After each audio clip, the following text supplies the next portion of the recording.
اس وقت اللہ کے رسول ذکر کیا کرتے، میں دعا کروں آپ دعا کریں، کوئی شورٹ ہی نہیں ہے کہ ہماری قبول ہوگی کہ نہیں ہوگی، لیکن اللہ کے فرشتے جب دعا کرتے ہیں ان کی دعا کو رد نہیں کیا جاتا. والملائکۃ یصلون ما دام فی مجلسہ الذی صلی فیہ تقول الملائکہ اللہم اغفر لہ اللہم ارحم اللہم تب علیہ ما لم یؤذی وما لم یحدث. نماز کے بعد جب تک تم ذکر کرتے رہتے ہو کھربوں فرشتے 3 دعاؤں میں لگ جاتے ہیں. اللہم اغفر لہ، اے اللہ اس کو معاف فرما دے، اللہم ارحم، اللہ اس پہ رحمت کی برکھا برسا دے، اللہم تب علیہ، اللہ اس کی توبہ کو قبول فرما لے، ما لم یؤذی وما لم یحدث، جب تک وہ کسی کو تکلیف نہ دے، بے وضو نہ ہو جائے، فرشتے دعائیں کرتے ہی رہتے ہیں. اور اگر آپ فرض نماز کے بعد تم آیت الکرسی پڑھ لو، من قرأ آیت الکرسی دبر کل صلاة مکتوبہ لم یمنعہ من دخول الجنة الا ان یموت. جو فرض نماز کے بعد آیت الکرسی پڑھ لے اس کے اور جنت کے درمیان ایک ہی دیوار حائل ہے، وہ موت کی دیوار ہے، جس دن آنکھیں بند ہوگی یہ جنتی مہمان ہوگا. ومن سبح اللہ 33 وحمد اللہ 33 وکبر اللہ 34 حطت عنہ خطایاہ وان كانت مثل زبد البحر. 33 مرتبہ سبحان اللہ، 33 مرتبہ الحمدللہ، 34 مرتبہ اللہ اکبر جو کہہ دیتا ہے سمندر کی جھاگ کے برابر بھی گناہ ہوں تو اللہ اسے دھلوا دے. دعا کی 2 قسمیں ہیں، ایک یہ ہے کہ دعا کرنا، ایک ہے دعائے التجا اور دعائے ذکر. اور اللہ کے رسول کا فرمان ہے جو میرے ذکر میں مشغول رہتا ہے میں اسے وہ عطا کرتا ہوں جو دعا کرنے والے کو بھی. کاش کسی کو اللہ کے ذکر کی اہمیت پتہ چل جائے تو کبھی بھی اس ذکر کو چھوڑے نہ.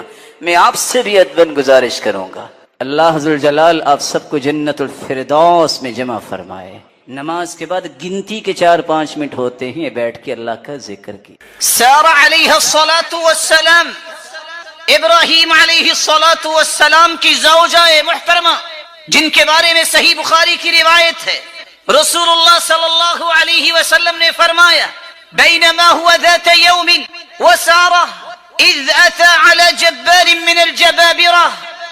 ابراہیم اپنی بیوی کے ساتھ جا رہے ہیں، گزرتے گزرتے ایسے جابر حکمران کے پاس سے گزرے.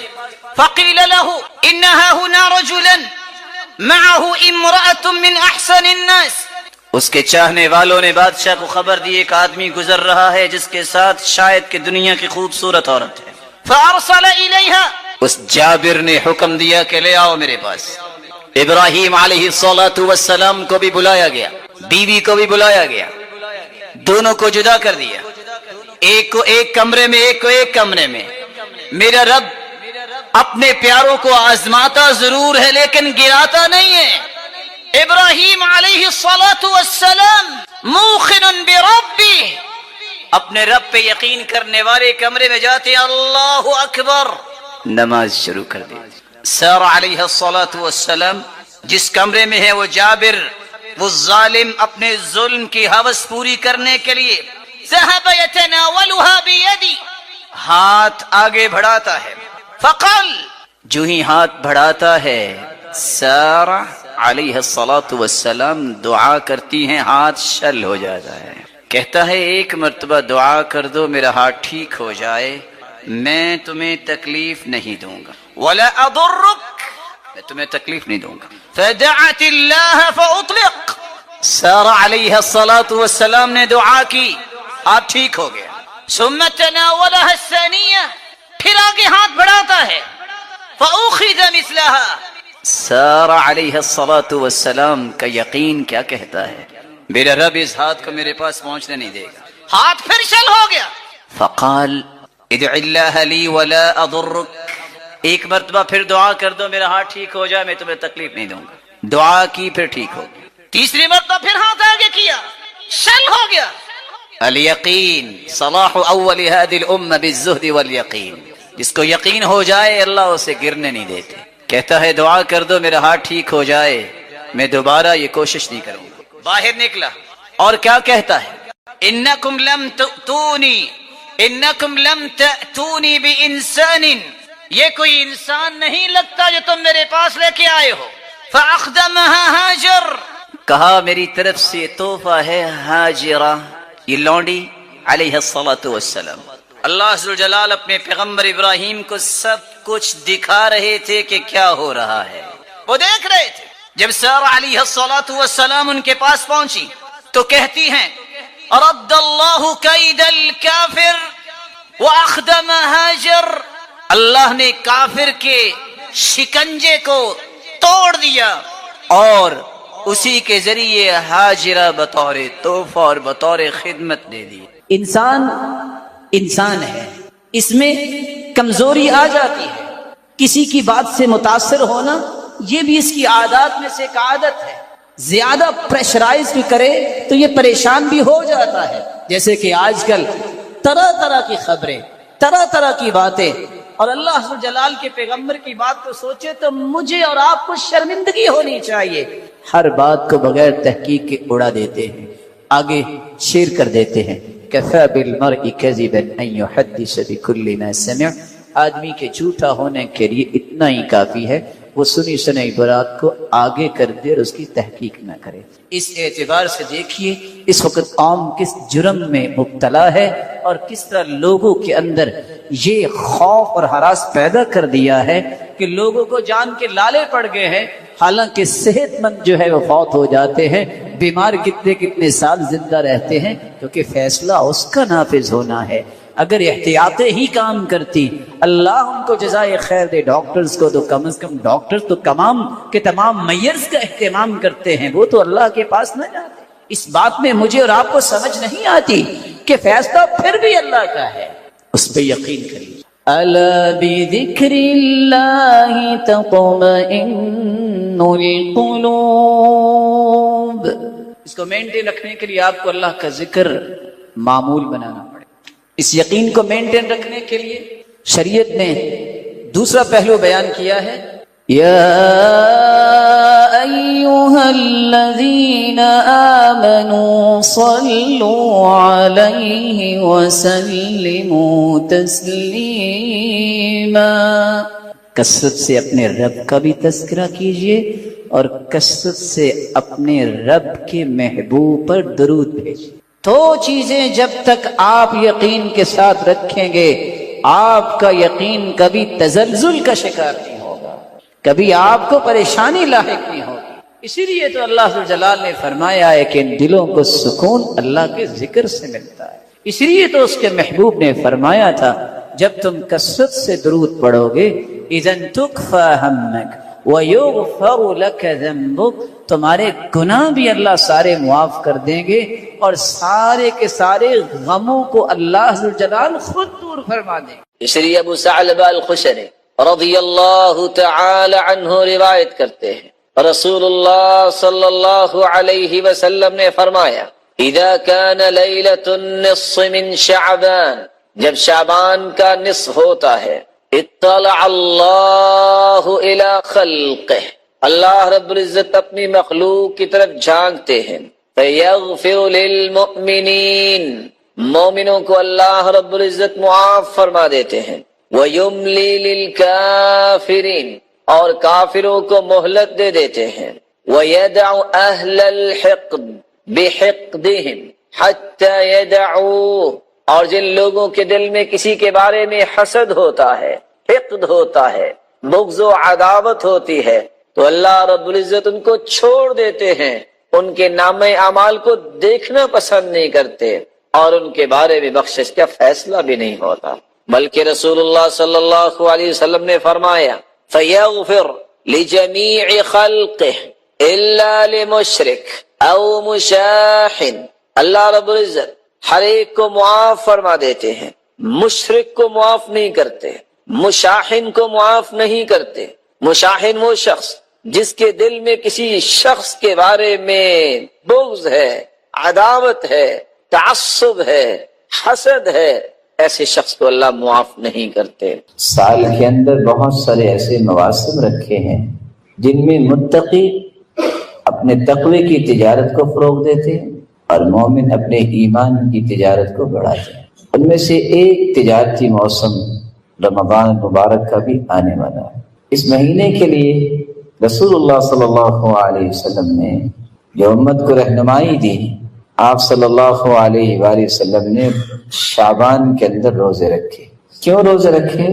طبیعت کو اس بات پہ مائل کرنے کے لیے 15 شعبان تک روزے رکھنا کہ میں نے اس کے بعد یہ پریکٹس کرنے کے بعد رمضان المبارک میں داخل ہونا ہے، اور وہ اس خوشی کے ساتھ میں داخل ہوں، کسی قسم کی کوئی قلق اور بوجھ نہ ہو، اس راحت کے ساتھ میں اس مہینے میں داخل ہوں کہ یہ مجھ پہ فرض ہے، اور شاید کہ میری زندگی کے سب سے خوبصورت لمحات وہ ہوں گے جن لمحات میں نے روزہ رکھا ہو. قرآن و حدیث کے دلائل کو دیکھا جائے تو یہ گنتی کے چند اعمال ہیں جن کے بارے میں اللہ ذوالجلال نے فرشتوں کو حکم دیا ہے کہ آپ ان کا اجر لکھ ہی نہیں سکتے. الصوم لی وانا اجزی بہ، بس یہ لکھ دو کہ روزہ رکھا.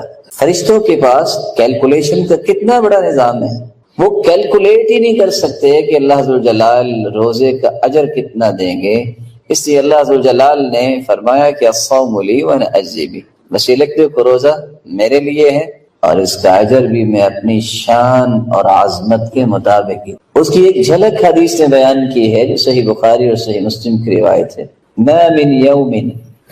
ما من عبد يصوم يوما في سبيل الله إلا بعد الله بذلك اليوم وجهه عن النار 70 خريفا. یہ روشن چہرے پڑھے لکھے ہیں. اگر 70 سال سفر کیا جائے 120 گھنٹے 120 میل کی رفتار سے بھی تو کتنا سفر بنے گا.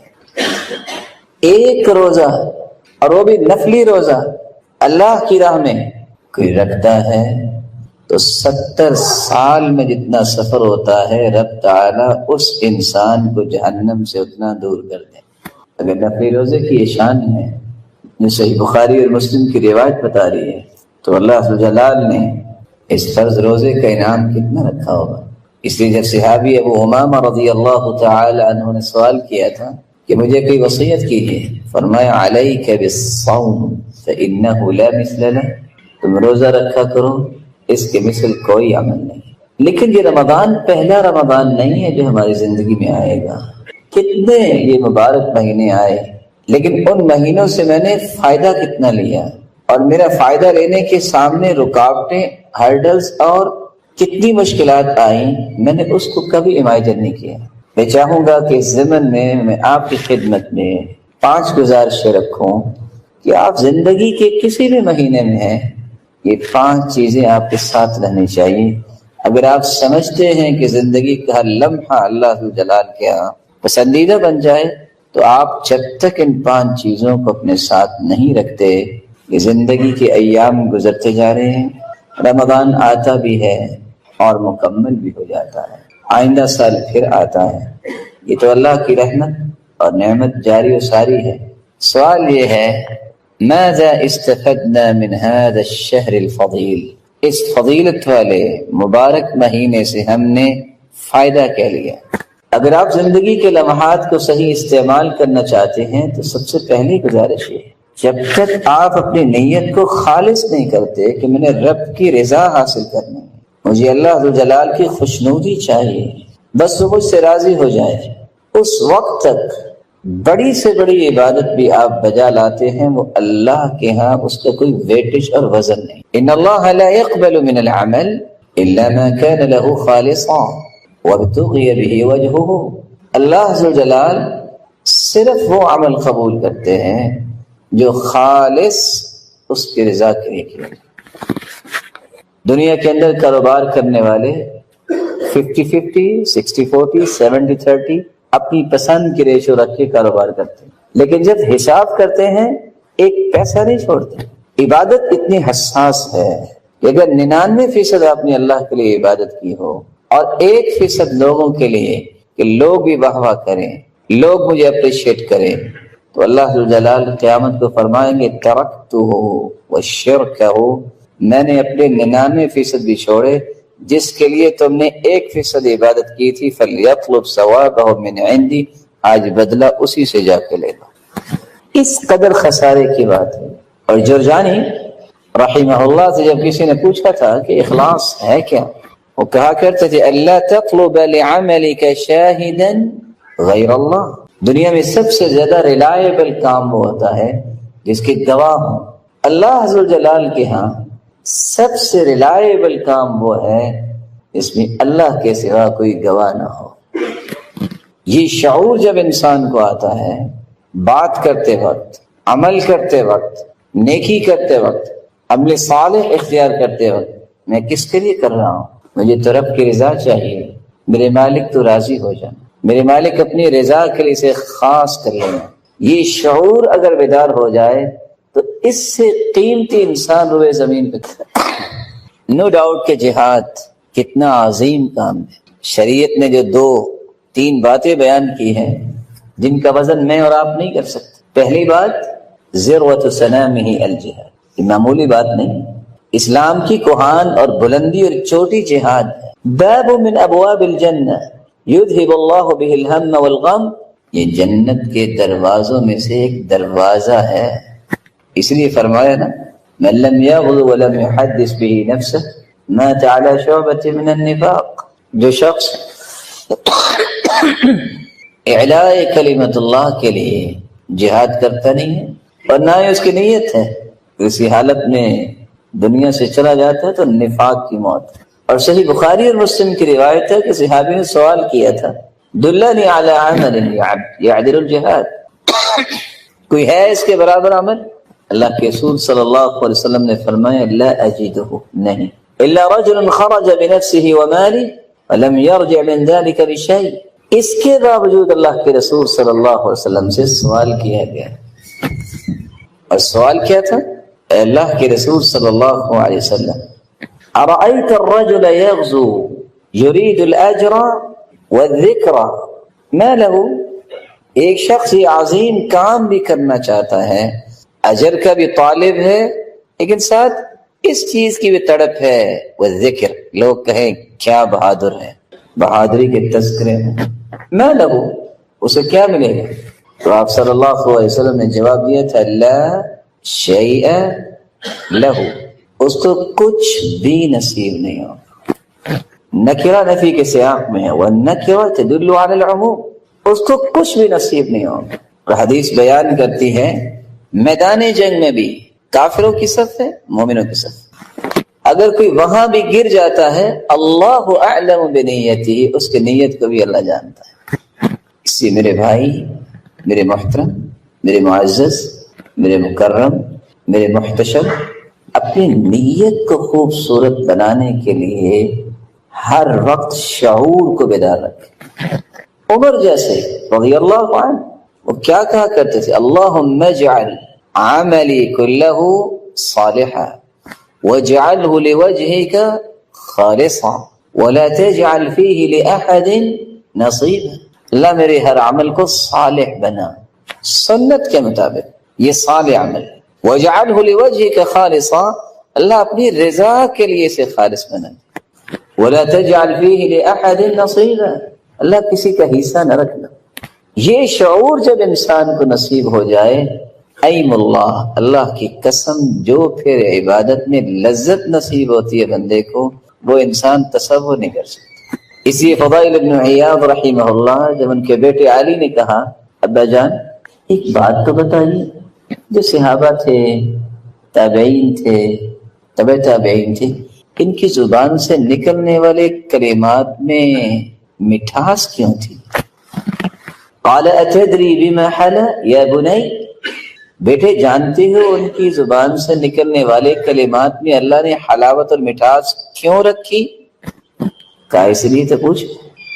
قال لأنهم ارادوا وجه اللہ سبحانہ وتعالی، بیٹا جب وہ بات کرتے تھے تو ان کا مقصد یہ ہوتا تھا کہ اللہ راضی ہو جائے، اللہ عز و جلال نے مٹھاس اور حلاوت ان کی زبانوں پہ جاری کی۔ حمدون بن احمد جب کسی نے سوال کیا کہ سنا ہے آپ کو اللہ نے بڑی دانش سے نوازا ہے، ما بال کلام السلف انفع من کلامنا، صحابہ اور تابعین اور تبع تابعین کی زبان سے نکلنے والی گفتگو میں اتنا نفع ہوتا، گفتگو تو ہم بھی کرتے ہیں، یہ فرق کیوں ہے؟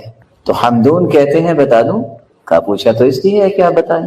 کہا سنو، لأنہم تکلموا لعز الاسلام ولنجاة النفوس ولرضا الرحمن صحابہ اور تابعین اور تبع تابعین جن کو سلف صالحین کہتے ہیں، وہ اس لیے بات کرتے تھے اسلام بلند ہو جائے، لوگ جہنم سے بچ جائیں، اللہ ذوالجلال کی رضا مل جائے۔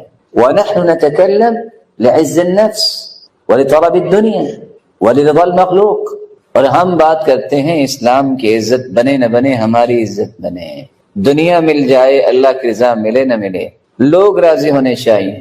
جب گفتگو الگ ہے تو نتائج بھی تو الگ ہی ہوں۔ تو میں پھر کہنا چاہوں گا، اپنی نیت کو اللہ کی رضا کے ساتھ جوڑیے۔ وہ جب راضی ہو جاتا ہے تو پھر اس طرح راضی کرتا ہے کہ جو میری عقل اور آپ کی عقل وہاں تک سفر نہیں کر سکتی۔ یحییٰ بن معاذ رحمہ اللہ، جب کسی نے سوال کیا کہ آپ کو اللہ نے بڑا فہم عطا کیا ہے، مخلص کی کوئی نشانی بتائیے جس کو ہم اختیار کر لیں، کب مخلص بنتا ہے؟ قال اذا صار خلقه كخلق الرضيع، مخلص اس وقت انسان بنتا ہے جب اس کا اخلاق دودھ پینے والے بچے جیسا ہو جائے۔ دودھ پینے والے بچے جیسا، 1.5 سالہ بچہ جب اس کو باپ اٹھاتا ہے، ماں اٹھاتی ہے، وہ اچھلتا بھی ہے، اسمائل پاس کرتا ہے۔ اس کو اگر باپ یہ کہہ دے کہ میرا بیٹا بہت اچھا ہے، تب بھی وہ اسمائل پاس کرتا ہے، خوش ہوتا ہے۔ اور اس کو اسی وقت کہہ دے کہ میرا بیٹا بہت گندا ہے، پھر بھی وہ اسمائل پاس کرتا ہے اور اچھلتا ہے، کیونکہ اسے سمجھ نہیں آ رہی، اس کو صرف خوشی اس لیے ہے کہ میرے باپ نے اٹھایا۔ مخلص وہ ہوتا ہے ساری دنیا تعریف کرے وہ پھولتا نہیں ہے، ساری دنیا گالیاں دے وہ قبیلہ خاطر نہیں ہوتا، کیونکہ وہ اللہ کے لیے کام کر، اس کو غرض نہیں ہوتی کہ میری تعریف ہو، اس کو پریشانی نہیں ہوتی کہ لوگ کیا کہہ رہے ہیں۔ اور امام شافعی رحمۃ اللہ علیہ اس لیے کہا کرتے تھے من اراد ان يسلم من كلام الناس فهو مجنون، جو چاہتا ہے کہ لوگوں کی باتوں سے میں محفوظ ہو جاؤں، میرے بارے میں کوئی بات نہ کو کرے تو دیوانہ ہے۔ لأنهم قالوا عن الله ثالث ثلاثة، لوگ انہوں نے تو اللہ کو بھی 3 کہہ دیا، ایک نہیں اللہ 3۔ وقالوا عن رسوله ساحر ومجنون، انہوں نے تو افضل الخلق، پوری کائنات سے اعلیٰ اور ارفع اور اسما ہستی محمد الرسول اللہ صلی اللہ علیہ وسلم کے بارے میں بھی لوگوں نے کہہ دیا کہ نعوذ باللہ یہ ساحر ہیں، یہ جادوگر ہیں، یہ دیوانہ ہیں۔ ہم کون ہیں؟ جب تک یہ شعور بیدار نہیں ہوتا، اخلاص کے راستے پہ انسان گامزن نہیں ہوتا۔ اخلاص کے بعد جو دوسری گزارش میں آپ کی خدمت میں کرنا چاہوں گا، آپ کی عمر بھلے 100 سال ہو جائے، آپ 100 سال کے اندر کوئی دن ضائع نہ کریں، ساری رات سجدے میں گزار دیں، جب تک سنت کے مطابق عمل نہیں ہوگا آپ کا کوئی عمل بھی اللہ کے ہاں قبول نہیں ہوگا۔ رسول اللہ صلی اللہ علیہ وآلہ وسلم نے کچھ دعائیں بتائی ہیں، یہ دعائیں اپنا معمول بنائیے۔ کان اذا اصاب احدا ہم او غم او سقم او شدہ، کسی کو غم آیا، فکر نے گائل اور نڈال کر دیا، بیماری نے لاچار کر دیا، سختیوں کی چکی میں پس گیا ہے، صرف اتنے الفاظ بول دے اللہ ربی لا شریک لہ، اتنے الفاظ بولنے سے اللہ اتنا راضی ہوتے ہیں کہ غم بھی، ہم بھی اور سختیاں بھی اور بیماریوں کو بھی اللہ دور کر دے۔ اللہ ربی لا اشرک بہ شیئا، یہ شخص جو پڑھ لیتا ہے اللہ ذوالجلال اس کے غموں کو اور پریشانیوں کو دور فرما دیتا۔ اور تیسری دعا رسول اللہ صلی اللہ علیہ وسلم نے فرمایا، جو وہ دعا پڑھتا ہے جو ذنون نے پڑھی تھی، مچھلی والے نے، سمندر کا اندھیرا الگ ہے، رات کا اندھیرا الگ ہے، مچھلی کے پیٹ کا اندھیرا الگ ہے، 3 قسم کے اندھیرے، ایک ہی لفظ جو ہے اللہ کو پسند آیا ہے، لا الہ الا انت سبحانک انی کنت من الظالمین۔ آگے اللہ کے رسول فرماتے ہیں لم يدع بها رجل قط الا استجاب اللہ لذلك، جس بندے نے جس مقصد کے لیے، جس پریشانی کو دور کرنے کے لیے یہ الفاظ پڑھے ہیں، اللہ نے کبھی اسے محروم نہیں۔ اللہ کے رسول کان اذا رعه شیء، آپ کو بھی جب کوئی پریشانی ہوتی تو آپ یہ بھی پڑھتے یا حی یا قیوم برحمتک استغیث، اللہ میں تیری رحمت کا ہی طلبگار ہوں، اللہم رحمتک ارجو فلا تکلنی الی نفسی طرفت عین واصلح لی شأنی کل لا الہ الا انت۔ یہ الفاظ پڑھنے والا کبھی کمزور دل نہیں ہو سکتا، رسول اللہ صلی اللہ علیہ وآلہ وسلم اس لیے یہ دعا کثرت سے پڑھا کرتے تھے، اللہم انی اعوذ بک من الہم والحزن والعجز والکسل والبخل والجبن وضلع الدین وقہر الرجال، اللہ غموں سے بھی میں تیری پناہ مانگتا ہوں، سے بھی پناہ مانگتا ہوں، اللہ سستی سے بھی پناہ مانگتا ہوں، اور مجھ پہ کوئی غالب بھی نہ آئے، اللہ میں تیری ذات کا فقیر بننا۔ آپ صلی اللہ علیہ وآلہ وسلم نے ایک اور بات بھی سمجھائی، جو شخص یہ الفاظ کہہ دیتا ہے اللہم انی عبدک وابن عبدک وابن امتک ناصیتی بیدک ماض فی حکمک عدل فی قضاؤک اسألک بکل اسم هو لک سميت به نفسك أنزلته في كتابك أو علمته أحدا من خلقك أو استأثرت به في علم الغيب عندك أن تجعل القرآن العظيم ربيع قلبي ونور صدري وجلاء حزني وذهاب همي وغمي۔ اللہ کے رسول کا فرمان ہے جو یہ الفاظ کہہ دے اللہ اس کی مصیبت کو خوشیوں میں تبدیل فرما دیتے ہیں۔ اللهم أنت ربي لا إله إلا أنت خلقتني وأنا عبدك وأنا على عهدك ووعدك ما استطعت أعوذ بك من شر ما صنعت أبوء لك بنعمتك علي وأبوء بذنبي فاغفر لي فإنه لا يغفر الذنوب إلا أنت۔ سید الاستغفار جو پڑھ لے غم تو غم پیچھے رہ گئے، صبح یقین کر کے کو پڑھ لے شام تک اسے موت آ جائے یہ جنت کا مہمان ہوگا، شام کو پڑھ لے یقین کر کے صبح تک اسے موت آ جائے یہ جنتی مہمان ہوگا۔ التلبین مجمة لفؤاد المريض وتذهب ببعض الحزن، رسول اللہ صلی اللہ علیہ وسلم نے ایک چھٹا علاج بھی بیان کیا، تلبینہ کھاؤ، اس سے انسان کا غم بھی دور ہوتا ہے اور بیماری بھی جو مریض ہے اس کی بیماری کو بھی لے جاتا ہے۔ ایک ساتواں اور آخری علاج رسول اللہ صلی اللہ علیہ وسلم نے فرمایا